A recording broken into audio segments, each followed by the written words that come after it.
Hi guys, in this video I will show you how to hide subscribers count on your YouTube channel. What you need to do. First, just go to YouTube and sign in your account. After that, click in your profile icon and go to YouTube Studio.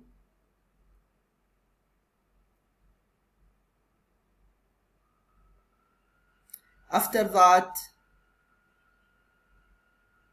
click on settings on the left side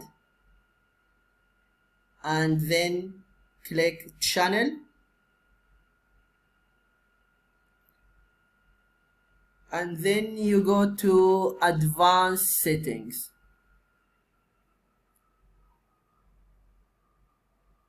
Then just scroll down.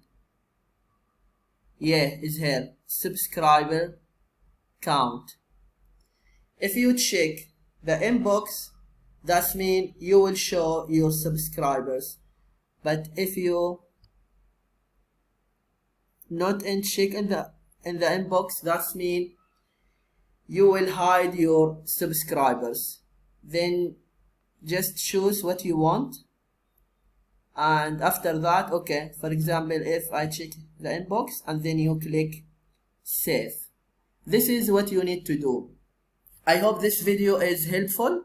Please don't forget to give a like and subscribe to the channel if you are not a subscriber yet. Thank you and see you.